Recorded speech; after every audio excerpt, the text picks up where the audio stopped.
Fala Geek, aqui quem fala é Felipe e hoje vamos falar da HQ Hulk Vermelho, edição número 7.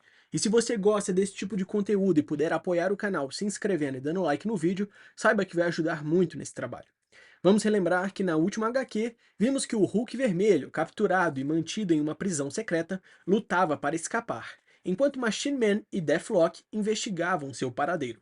A busca os levou a uma instalação misteriosa, onde Ross foi conduzido por Tamika Bowden até o reencontro com o enigmático Capitão Riker.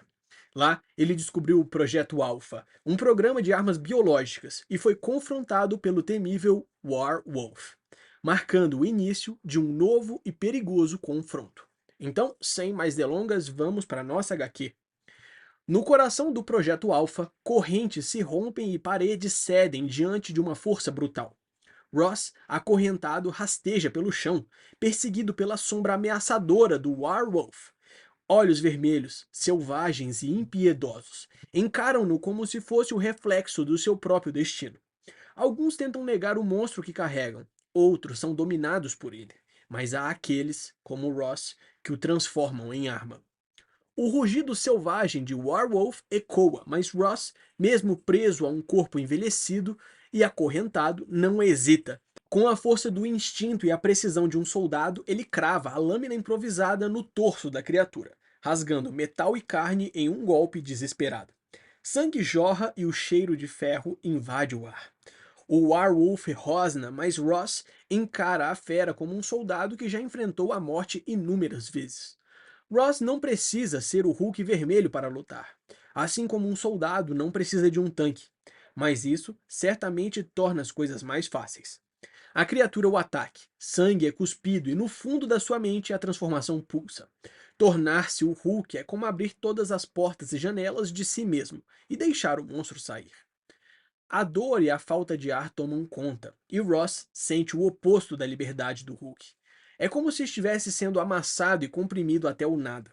A visão escurece, o corpo pendendo, arrastado sem piedade pelo chão frio.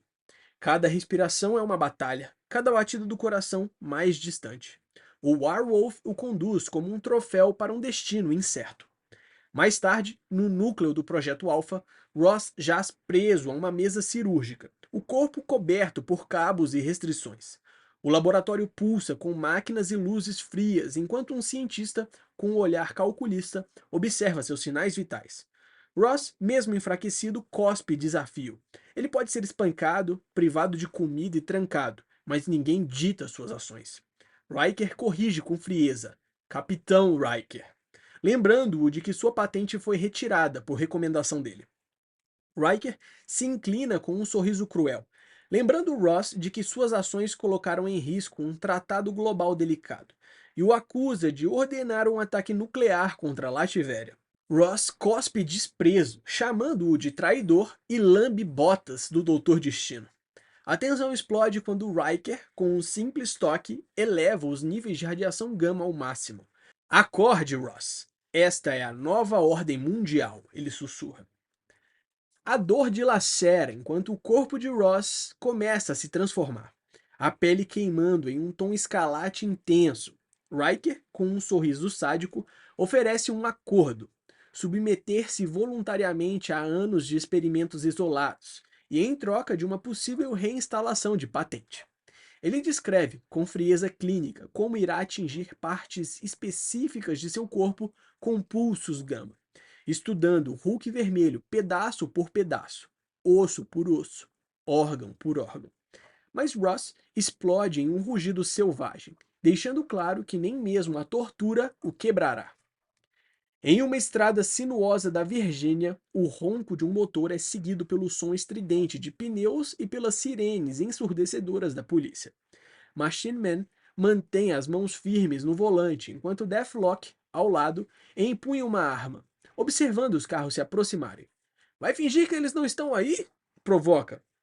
Machine Man responde com frieza, mas Deathlock é direto. Eles precisam agir agora, ou ele voltará para a prisão e o parceiro para o ferro velho. Com tiros ricocheteando ao redor, Machine Man mantém o controle enquanto informa. Há um túnel a 200 metros. Deathlock sugere explodir a passagem ou bloquear os perseguidores, mas recebe um seco Negativo.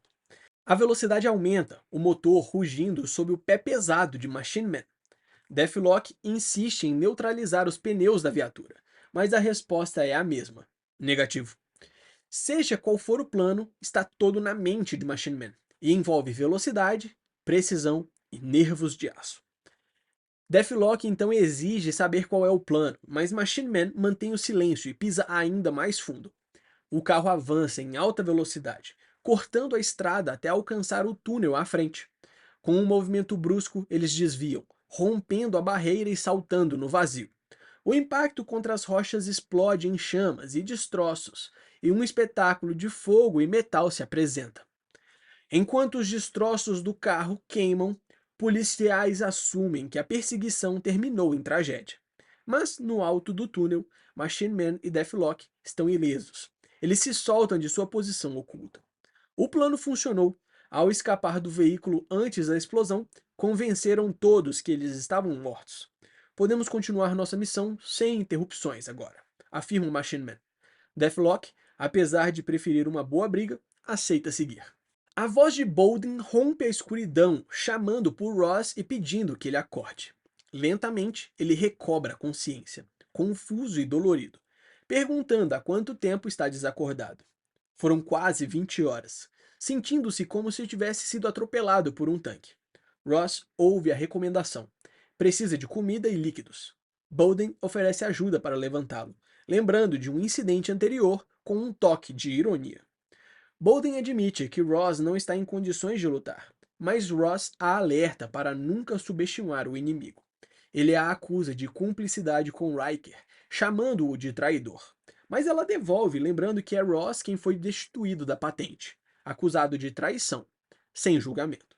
Quando ela exige provas, Ross entrega uma pista.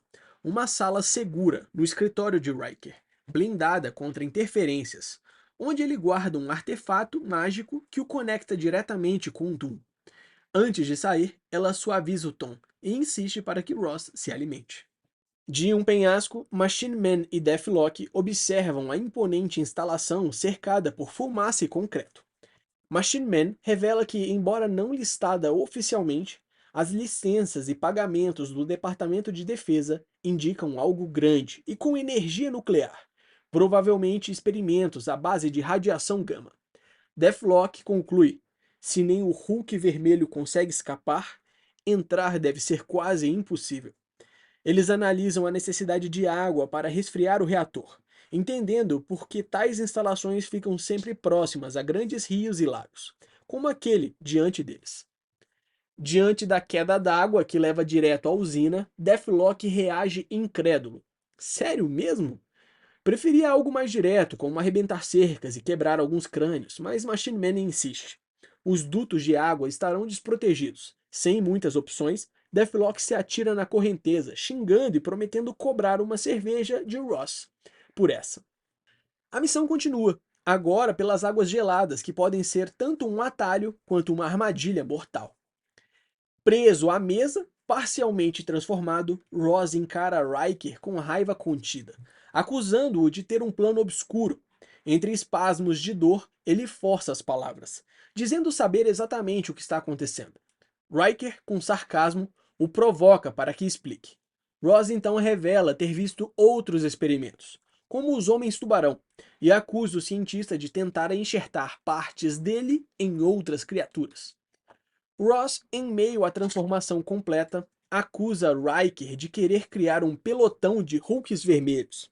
O cientista, com um sorriso frio, rebate, dizendo que Ross tem poder e autoridade demais. Uma arma deve simplesmente obedecer, como uma faca que corta ou uma arma que dispara. Enquanto isso, Bolden aproveita a distração e invade o escritório de Riker, rompendo a barreira da sala. Lá dentro, num ambiente organizado e silencioso, ela avista a sala que Ross a mandou procurar. Bolden entra na sala e para, assustada, diante do que vê. Enquanto isso, Riker segura o rosto de Ross com crueldade, declarando que um Hulk vermelho deve ser um soldado raso, não um general, e que vai encontrar uma forma de replicar os seus poderes, ou mesmo destruir a sua mente. No interior da sala secreta, Bolden encara um espelho adornado com fios e circuitos, que se ilumina revelando o rosto imponente do Doutor Destino. A voz ecoa pela sala, carregada de autoridade. Quem é você? Pelas tubulações submersas, Machine Man e Deathlock avançam com determinação. A voz do pensamento de Ross é clara. Ele nasceu para liderar e foi construído para a guerra. Doom é comparado a tiranos históricos como Hitler, Napoleão ou até mesmo Gengis Khan. E este é o momento pelo qual ele esperou a vida inteira. Precisa entrar em ação antes que a oportunidade desapareça. A missão é clara: derrubar o Império de Doom e restaurar os Estados Unidos como uma fortaleza brilhante, um ideal pelo qual está disposto a arriscar tudo.